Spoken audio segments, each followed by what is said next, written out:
Hello, Flosstube. Hello. Alright, we are on a heck of a time crunch. So let's see if we can get this done. Hi, my name is Robin. I'm with Crossroads Stitching, and this is your mostly weekly video about about cross stitch, and I'm just weird. So the weirdness just happens. It's not specifically about weirdness. This is my co-host Demi.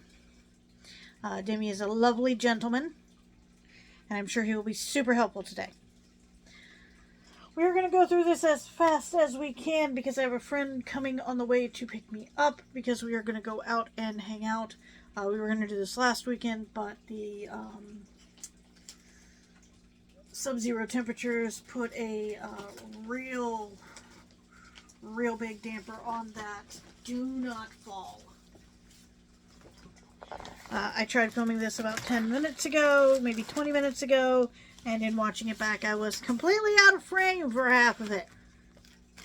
And while I'm sure you guys appreciate me, I don't think that you necessarily want to see just my shoulder. So, we're going to try and film this really quickly, again, before she gets here.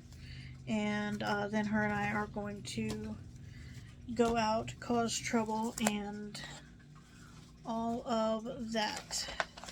So one thing that I did was I wrote down all the colors I need for a few kits, and I swear to God I'm missing some. I do have some mail that came in. So let's see how fast I can go through this. I was going to kit up this guy, but then I realized that this is way beyond my skill level right now. So we're just going to let that sit over there. I did write down all the colors that I need for this, which is called Hope and Promise by Taylor and Cromwell. And it is O tongue, give song to joy and sing of hope and promise on dragon wing. And those are fire lizards. This is from the Dragon Riders of Pern series by Anne McCaffrey. I am named out of that series, and specifically for the character that wrote this song. So when I saw that this was a pattern, I knew I had to have it, and I knew I had to stitch it. So hopefully, if we manage to make it to a Michael's today, I have no idea. Either way, I've got the flosses written down. I don't know if Michael sells Krennic. I have a feeling they do not, but I will look, because I need the Krennic braid to go in where all the gray bits are, mostly like down in there. The gray is a lot of the background. I don't need to pick up floss for this. This was a freebie pattern that someone linked to me that I printed out at work. I'm going to do that with variegated floss. There's no question about that in my mind. I'm doing that with variegated floss. And I have plenty of that, so I don't have to pick that up at Michael's. I wrote down all the colors that I need for this guy. They're right there. I'm just doing the DMC equivalents. And this is by, and I have to have it taped up because it's just a one-page sheet. It is a complimentary pattern from Plum Street Stitchers. And it is either called Noah's Christmas Ark or Noah's Welcome Mat, and I just typically call it a welcome mat. And it says, welcome, please wipe hooves, paws, and feet. I have two zookeepers in my life that I love dearly, and I'm going to stitch that one for each of them so that they can either hang it on the Christmas tree, hang it on their door. I don't know. I don't know if I'm going to finish that as a little pillow, or if I'm going to finish that as like a bell pull, or if I'm going to finish that as like a little frame that they can put in front of the door. We will see. I wrote down all the colors that I need for Shell Anderson, The Wares of Pern. And I'm just going to add Little White Dragon in on that guy. So that will be super fun. That is another Dragon Riders of Pern pattern because huge nerd. If you didn't know this already, hi, I am a giant freaking nerd. Total nerd. Last one. that I wrote down the colors for is Be My Nat 20, which is a D&D reference, and Nat 20 is a really, really good score, and it just means that you're amazing. So Be My Nat 20, and this is also by Shell Anderson Designs, so I wrote down the colors that I need for that guy. Gently move all of these off of my laptop so that it doesn't overheat. There was some problems with the lighting the last time I tried to do this, so I am trying to get through this without crying or going too far off track. Alright, mail! I got this in last week, but we had some technical difficulties last week, so I didn't get to show this off, so I'm showing it off now.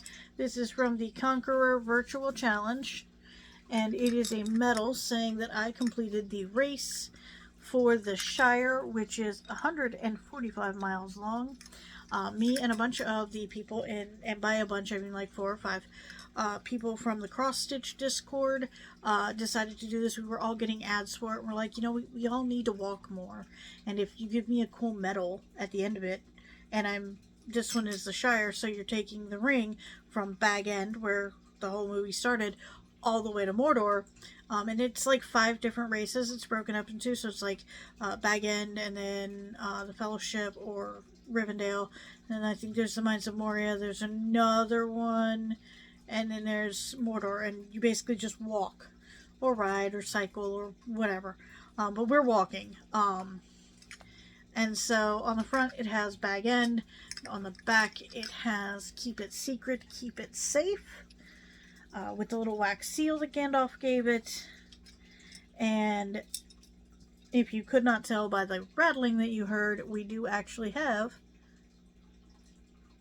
the one ring. The one ring that has power over all the other rings of power. And it's in a little, like they made it with a little hinge. Super cute, super cool.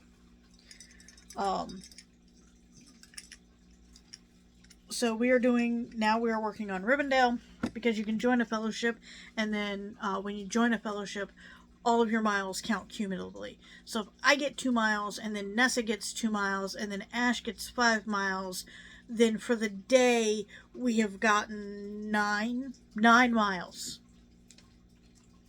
And so we're doing it that way. We did it that way for the Shire too, which is how we wound up doing 145 miles in like 2, maybe 3 weeks. Way too fast. So we're taking the longer route this time so that we can work a little harder for it. We're taking the cycling route, or the route that is recommended for people who are cyclists. So I got something in from Be Stitch Me. I did their Friday night fight night, Friday night fabric night. Either way, between Be Stitch Me and Live and Die LA, they call them different things. To me, it's just the Mortal Kombat theme playing in my head. That is 100% a me thing. This is hand-dyed silk. This is Devil's Claw, which is named after like a really cool cactus plant, which I may have to try and grow. So this is a gorgeous colorway that is very likely to become the other half of my personality to Space Nursery. So this is the fabric that I got. It is 14 count Aida. And I'm just going to do it like this, because if I unfold it anymore, I'm going to screw it up.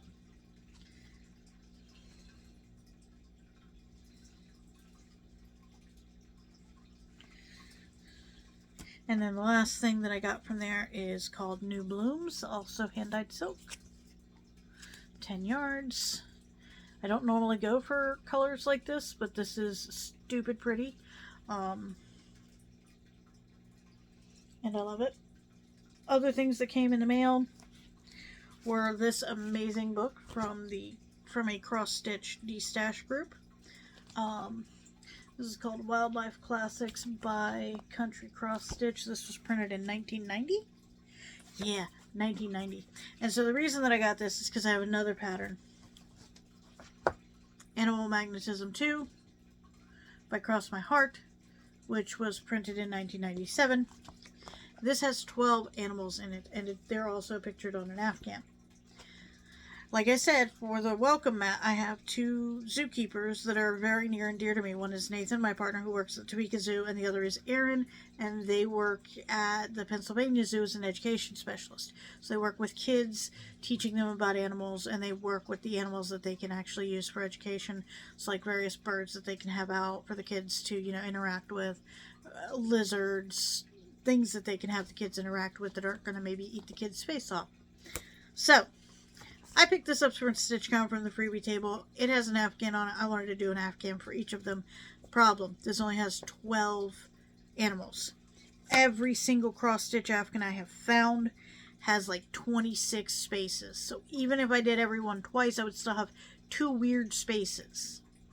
So that's where this came in, because I'm like, oh, okay, well, that's got more animals, so I'll just take some of these, take some of those, figure out which ones I like the best, and go from there, because we've got a duck, and we've got a frog, and we've got a pheasant, and some quail, and a koala, deer, tiger, skunk, bear, owl, trash panda, raccoon, panda, turtle, I think that's a turtle, yeah, that's a turtle.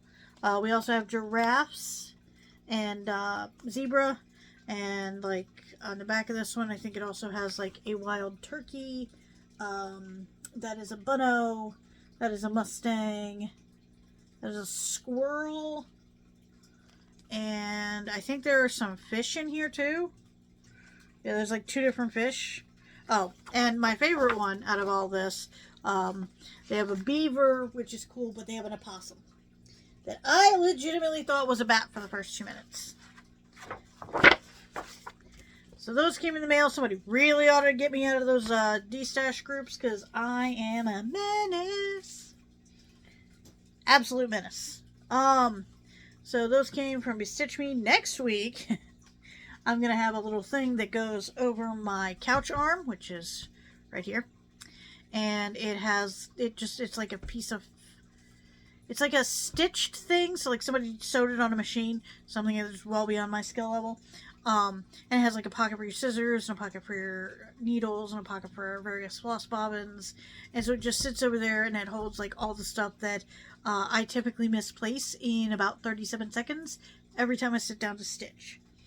I would love to show you what I've been stitching on here at the house, except that my house chose to eat it. Let's try that again in English. My house chose to eat it. And I have no idea where it is. So what I have been working on when I've been working on things is my work project. This is a project that goes in my backpack where my laptop and all the stuff that I need to go to work go. This is Hocus Pocus by the Prairie Schooler. I'm trying desperately not to show up this pattern. It would help if I held it right side up. So the Prairie Schooler, book number 197, Hocus Pocus, and I am doing Gaze with the little crystal ball over there. I'm doing that as a little ornament that I hope I will be able to get stood up on my desk at work. That is the goal. I have now attached everything to the magnet. It is what it is at this point. That's where I'm at. This was one of the Surprise Me kits I got when I went to StitchCon. And when I go to StitchCon again this year, I am taking a bigger budget. And I'm going to do at least 2 more of these. Because I adored my surprise kits. Got 3 surprise kits last year. I gave them a budget. I gave them things that I liked. I gave them things that I did not like. And I was not disappointed. Not at all. So this is what I'm supposed to be working on for WhipGo. This is going poorly. This is Hallows Eve Haunting by Autumn Lane. That was a gift, or that was a part of a Live and Die LA Halloween box a couple years ago. It came with the pattern and the fabric, and then it came with a whole bunch of other random goodies. So this is Hallows Eve Haunting, and I was trying to do it on the original fabric that came with it, which was called Sulphurious Skies, which is this gorgeous 28 count. And I did not know how to stitch over 2 that well. I still don't. I'm still struggling with it. But so all of my stitches were looking really weird on that, so I just stopped stitching it on that, frogged it all out and put it on this 14 count, which the purple may be too dark for that. I have not gotten much done on that. Whip Go is not going well for me. January was a total bust with my fox and my snowflake. I'm pretty much sure I just hit a wall and could not stitch another snowflake to save my life. All of the serotonin had left me when it came to snowflakes. So that was that. Then my other one that I'm supposed to be working on for Whip Go is in English, that would be my Moonlight Sampler from the Blue Flower. Moonlight Sampler, Blue Flower. This is what it will eventually look like. This is probably one of the first samplers that I ever really picked up because I'm not a sampler gal. I am absolutely not a sampler person at all. But I have stitched the part of the shirt and some of the hair. So I'm really hoping that I can pick up on these two because I need to have them both 25% complete by the end of February. One of those will be a lot easier to track than the other one. I may have to change how I set up my goals for Whip Go. Because 25% on a pattern that is not in Pattern Keeper and therefore doesn't give me percentages, kind of unhelpful. So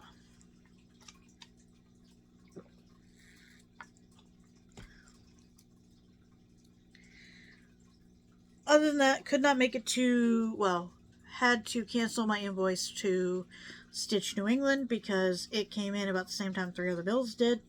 And I have to be a responsible adult. I do plan on going to StitchCon this year. I've already got my ticket.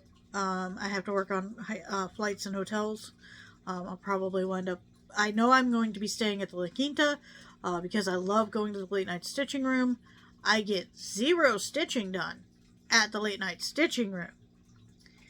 But I love going. And I want to just be able to get on an elevator and get back to my room at the end of the late night stitching room. That is because I know I'm going to push it.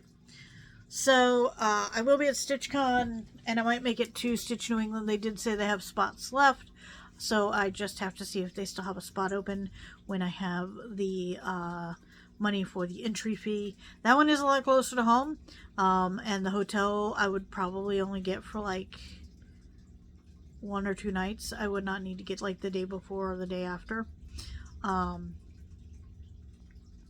Just because it's literally 45 minutes from the house. And the only reason that I would get a hotel is because I don't really feel like asking my partner to drive me 45 minutes one way, him drive all the way home, and then come get me later that day. That just seems foolish when I can stay at a hotel that is in the area. I think it's actually being held at the hotel, so I can just stay at the hotel and then just come down the stairs. And then he gets the bed to himself, and I get the bed to myself, and nobody has to fight over covers. And it's just a very nice little vacation from each other. So I might make Stitch New England. We'll see how that plays out. But I'm definitely going to StitchCon and looking forward to it. I've shown off the mail. I've shown off what I'm stitching. Discord. We're going to go over Discord really quick because, like I said, I'm doing this with the Cross Stitch Discord group. The Shire walking thing. So Discord started as a thing for gamers, especially if you were doing co-op stuff and you needed a voice channel. So I could all jump in on the voice channel and talk to each other and go, hey, let's all meet at point B. Whatever. It became a community hub. You have channels for every different thing, and I'm on a bunch of different ones. Some are just for friends hanging out, some are for planning stuff, some are for National Novel Writing Month, some are for, I'm on the Cross Stitch Discord, and then I have the Witchy Stitcher Patreon only Discord, because I am a I am a patron, aka I pay into the Patreon for the Witchy Stitcher. Also to Nightshade Studios, and a music person, a person that does music. They do great music, and eventually I want to incorporate some of their music into my videos because it is all DRM free. Moving on. So the Witchy Stitcher has a Discord for Patreon members, and they have a book club, and we're supposed to be reading a book. I have read 4 chapters. I need to read up to chapter 16 by tomorrow. It is called The Most Rare and Precious Substance, or something to the effect. I will find the title for that and actually put it in the description when I post this. I am filming this on a Saturday. I have no idea if I'm going to post it. I should be able to just get the links that I need and post and type it all up and post it when I get home. I'm hoping that I go to Michael's today, but I do not know. Other than that, I hope you guys have a great week, and I apologize if this felt a little rushed. I was desperate to try and get this done before I leave, because I know that I will not have the motivation to do it when I get home. I hope you have a great week. Happy stitching. May the frog never find you. I currently have him tied up in my basement. He does live here rent-free, but that doesn't mean I'm going to let him terrorize me while he's here. I hope you have a great week, and I'll talk to you next week.